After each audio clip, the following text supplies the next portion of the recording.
Jacob, running away, hiding from the hatred of his brother. In the middle of nowhere, he stopped just because he was tired. Got his head on a stone, just any stone, and slept. And in his dream, he imagined and saw creatures of God up and down, and in his awakening, he realized that this too was holy ground. This too was Bethel, the house of God. Imagine what it's like to live in a place where you can't run, where it is hard to hold up your head and say, this too is holy ground. And so this morning, we think of those people who have been praying and who have been suffering by the division of their country for 70 years, the people of Korea. The prayer is very simple. O God of comfort, we ask you to restore the broken Korean peninsula. That's a very simple prayer.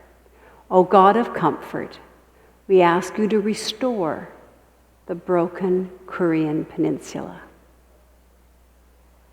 It's so simple. It contains hope.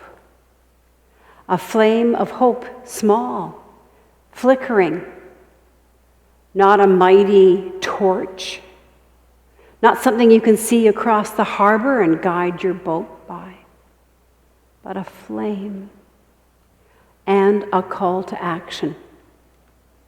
You know, hope is not optimism. It is not optimistic to say the north and south parts of Korea will be reunified in this decade. There is good reason to think that. That's not hope. That may be positive thinking. That may be enthusiasm. But hope is deeper. Hope says there is so much at stake. There is so many places this little candle can be extinguished. There are so many strong winds buffeting this single flame. But we light it. We light it again. That is hope. That is the gift we are asked to share over and over again. O God of comfort, we ask you to restore the broken peninsula of Korea. Megami shared her beautiful story with her shawl and her banner and the globe to help us all visualize what it's like. 70 years, as Megami said. Children, just infants when that started, are probably grandparents now. Just like the wall in Berlin, there are people who can tell the story of when it went up. And there are people who can tell the story of when it came down. We are encouraged by the United Church of Canada and our global partners to keep lighting this flame, to ground ourselves not in optimism, but in hope, in a solid spiritual thing called hope. There's no longer active fighting. We're not receiving news on top of our coronavirus news of soldiers pitted against each other. It's different. And so we might get accustomed to it. And that's what that prayer asks us, to not be accustomed any longer, because on that little peninsula is an extreme militarization, seldom duplicated on this beautiful sapphire planet.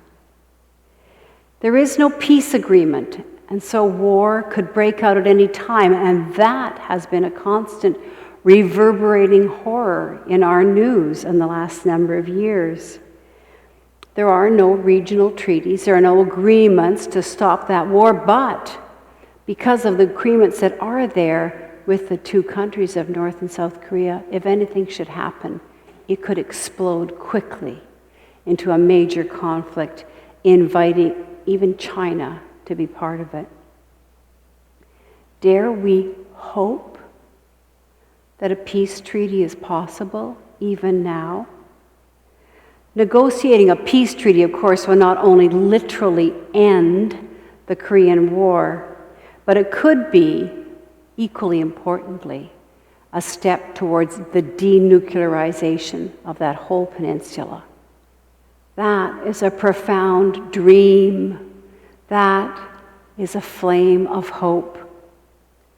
There is reason to hope that, if such a thing happened, humanitarian aid could flood into the areas of the North, which is very much needed, where so many people need calories, need food, need care. And it could be a shift, one wonders, even in that country, of taking money and budget away from the military towards the people. All of our lives, we have witnessed this battle going on between the North and the South. And as Megami said, families have been painfully separated, unable to see brother and sister, grandparents and child, cousins, separated for the rest of their lives. And it's not just that it's a barrier to their reunification as a family, but of course it's a barrier to peace in this world. And Canada, along with many other nations, have enacted sanctions against North Korea, the Democratic People's Republic of Korea. And as always, sanctions take a heavy toll on the most vulnerable. This is not just in this situation, but we think of the children, the seniors, those needing the food, needing the nutrition, the medical humanitarian support. We light this candle beside our Christ candle because it is our faith that gives us the animation to keep hoping year after year, story after story, heartbreak after heartbreak. We continue in the United Church and in our church partners beyond our own denomination to be involved in active hope, conversations, actions, visiting, sharing financial resources where possible. So I encourage us all to keep lighting candles. This beautiful turquoise color is the one you saw that they had chosen as their color for this year, but the color of the candle does not matter. What matters is our willingness to put our spiritual energy into this hopeful gift. Some of us have been to Korea, but very few of us. But in Canada, we maybe know people who served there. Because, of course, many, many Canadians went over to what was called the police action. Here in our own congregation, Herb Pitts was one who served. He was a faithful member here until his death almost 2 years ago now.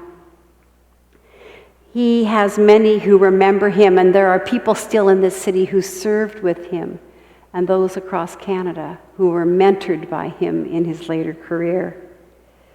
Herb joined the armed forces from our own college here, Royal Roads, in 1948. And then he became a cadet. You see that young picture there on the screen now of Herb.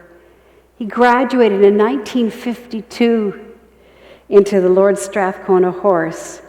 And then at that young age, he was sent overseas to Korea. While he was there, he was transferred to the Patricia Pat Light Infantry and the 3rd Battalion, and he was a platoon commander. Herb was recognized for his leadership in that war. He was recognized that he served with distinction and received the Military Cross for his courageous actions. He came back to Canada in July 1953, which was just before the ceasefire. The United Church of Canada has been blessed by the continuing witness of people like Herb Pitts. We've also been challenged by those who've followed after him, that we might be the ones to keep lighting the candle for peace, that we might be the ones who honor the sacrifices that men like Herb made and those who were serving with him, the men and women of our country and others. As we work for peace, we honor their sacrifice, and especially the sacrifice of those who died. So in this 70th year, the United Church of Canada is asking governments around the world to lift the sanctions to help those who are the most vulnerable in North Korea with humanitarian aid, with food and medicines. We are being invited to a brave and courageous hope, no stronger than a flame in the storm, that one day this country, this beautiful peninsula might be reunified. And why? Beyond our own interest in peace is our hope for the world, that this area so militarized might be scaled back. Come back with me to the Old Testament story that David read to us. That recognition that anywhere we stop and look, we see the presence of God. Even this place is holy, incredible, and beautiful. All of this beautiful sapphire planet is holy ground. We stop and look at the hard stones underneath our head, where we have the hard work of dreaming of peace. And we say, this is the house of God.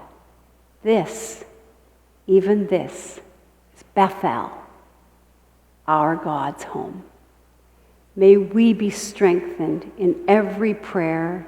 May we see the angels coming up and down and around us. May we hold in memory those who have sacrificed now and in the years past for that day of peace and the reunification of the Korean Peninsula. Amen.